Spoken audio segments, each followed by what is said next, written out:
Come on, boys. Let's go, man. What is that? Is that 4 back-to-back wins now? Is that us making Champions League history tonight? As we saw 3 teams score in one game for the first time in the competition's history. Right now, it feels like things are starting to make sense at Chelsea. We know that we have some big boys coming back on the horizons right now.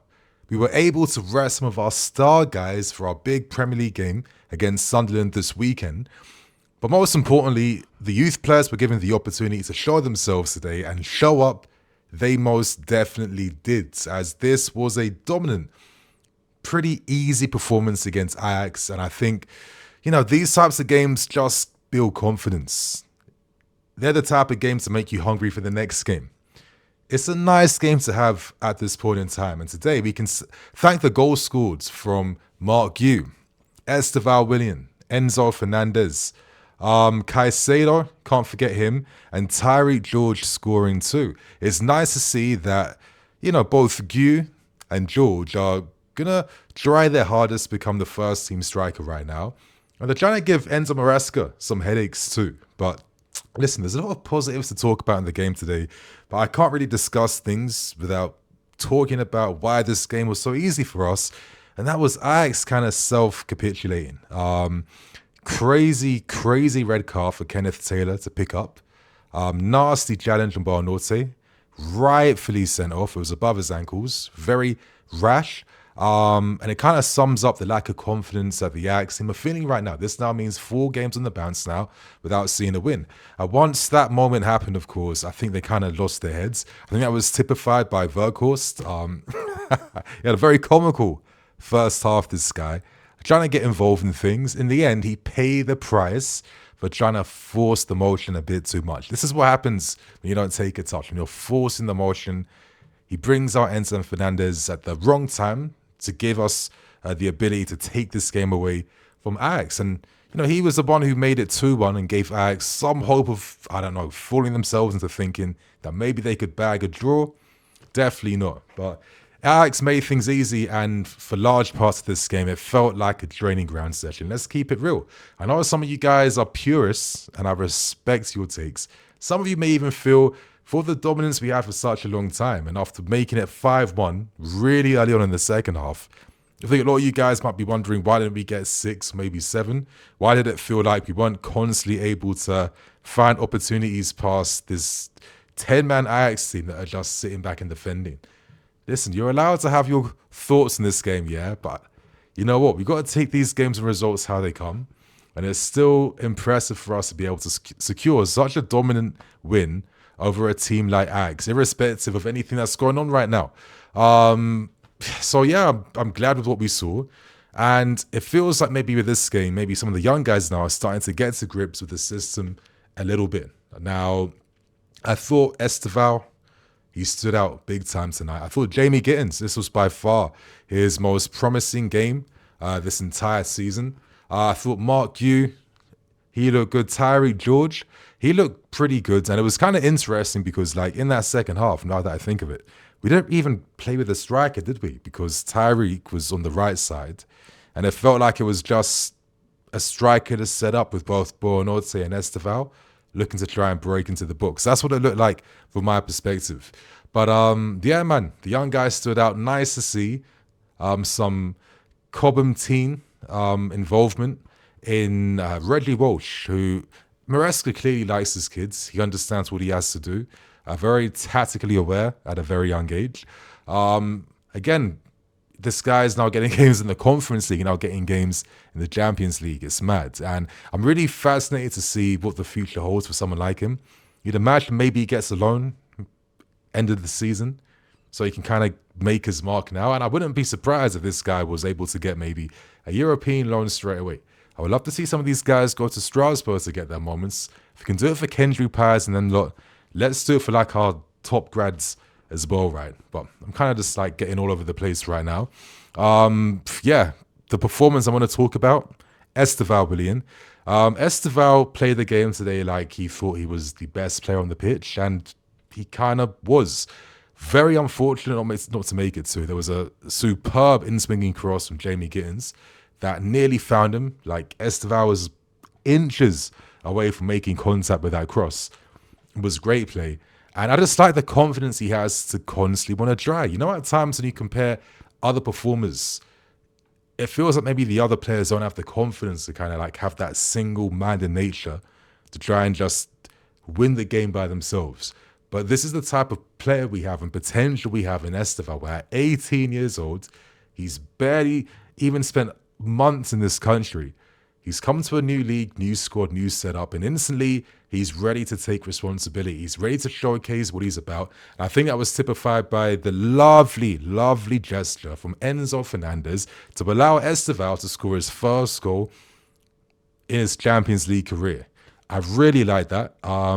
It does seem like Enzo has a lot of like stature and authority with the squads. I know like when some of the players do their little like social media interviews, Fernandez is seen as the guy that has the aura, right? So it's nice to see that he can kind of just like control things on the field. And it's nice that someone like him can make someone like Estevao feel that welcomed to entrust that confidence onto him. And I think the penalty that Estevao scored, super penalty, the way he just kind of drove the ball behind his foot, opening his body up. Lovely technique. And he's just kind of displayed that constantly, especially like when he comes inside and tries to play those in-swinging balls to the far post. Beautiful technique, beautiful weight behind that type of cross. It's great to see, right?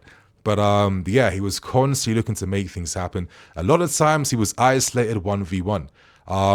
Obviously, it helps that Ajax went down to 10 men because it meant that our wingers were always able to find themselves in 1v1 situations. A part of me, though, would love to see what would happen if a winger also had an option closer to them. Because that creates another possibility to do like a little give and go. Or like rotate very quickly inside and out. Instead of maybe what they're relying on doing, right? Which is either going down the byline, coming inside, or just playing it backwards. Obviously, in a game like this, where you don't want to force anything, you've got big games to prepare for.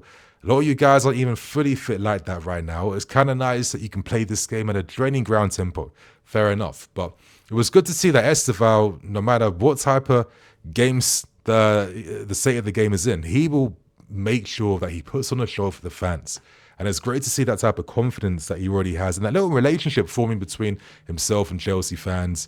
It must just empower this guy to want to constantly like try and keep going. So yeah, not everything came off for him, of course. We can't forget that. But for someone this young, it's all about maybe the personality you're showing. And this is going to be a great educational, foundational year for Estevao. So yeah, man, impressive performance from him. Again, another guy I need to show love to is also Jamie Gittens. As I was saying before, by far his most accomplished, confident performance. Like from the first moments of this game, I think he completed his first dribble. And from that moment, he just, something psychologically just unlocked or spoke to him. And he just knew, you know what, this is my game. I got my guy, yeah. This Rosa guy can't get near me. I'm going to have fun today, and I think he most definitely did. Great that he picked up an assist in this game, of course, for Tyrique George. If I was to be maybe a bit of a purist, I would maybe say every now and then he still needs to maybe show more improvements at knowing how to time his runs inside. You know those little diagonal runs in between the fullback and the centre-back? He'll get there because he's still very young, but there's only a few times in that game I saw that certain guys try to play passes to him. They weren't quite on the same wavelength. But listen, whenever Gittens was facing his man on that touchline, he was showing some lovely touches on the ball, man. Like how he just like comes inside. It looks like he's gliding, real talk. He glides inside. The close control, the step overs. There was that beautiful skill he did using, but his back to control the ball and spin away. That was just... yeah, when he's producing stuff like that in the first half, yeah, that tells you everything you need to know about the confidence he's feeling. And it's interesting that Maresca didn't feel the need to take him off and bring on Garnacho, which I think we all assumed that might be the play. So has Gittens basically confirmed a spot now for the Prem game now this weekend? Is that going to be starting or off the bench at least? Let's watch this space. But it's nice to see some confidence behind this guy's game because he is an electric winger. He does have some big promise to himself. And yeah, let's hope he can kind of push him now and make things happen a bit more. But yeah, man, honestly, in terms of this game, 5-1. A lot of the goals came from penalties and deflections. But again, I think we kind of forced our luck a bit by kind of using the slickness of the pitch to our favor. Hence why you saw a lot of like power, low-driven shots to try and, I don't know, try and buy something from those moments, right? Little controversies in the game. I don't think there were much controversies. Obviously, Kenneth Taylor straight red. I don't think Tosin deserved to get a sending off against Verkhorst. I think that was literally, I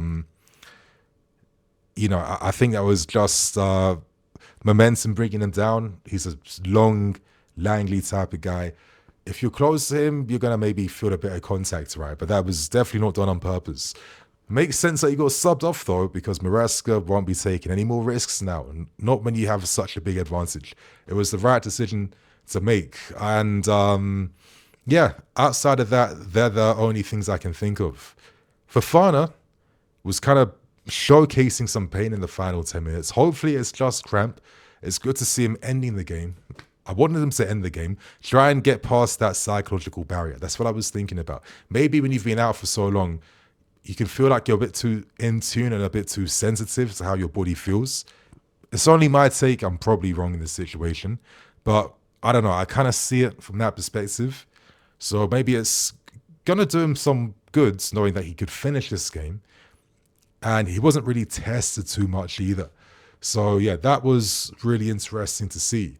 And I guess the final interesting point in this game was seeing Moises Caicedo starting the game as an inverted right back. Now, listen, it worked out for us. It was going to work out for us against this Ajax team. Let's keep it real. We know that Malo Gusto was confirmed, didn't train yesterday. And obviously, you're going to rest Reece James for the weekend game. Now, Achampong, I get the impression, will also start the weekend game. That's why he started off the bench. I basically got most of this team right outside of maybe a few positions and stupidly messing up with Joao Pedro as well.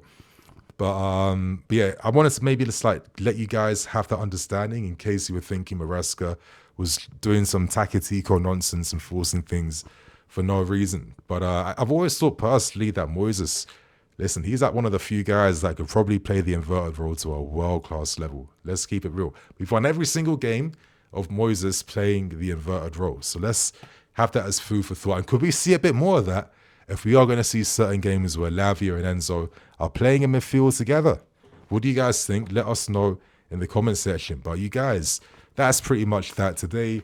Chelsea Kids shines, Achampong, Marc, Guiu, Gittens, Estevao, youth like Buonanotte, Lavia, Santos, Hato. So one of the youngest teams I think we've ever seen, probably since the 1920 season.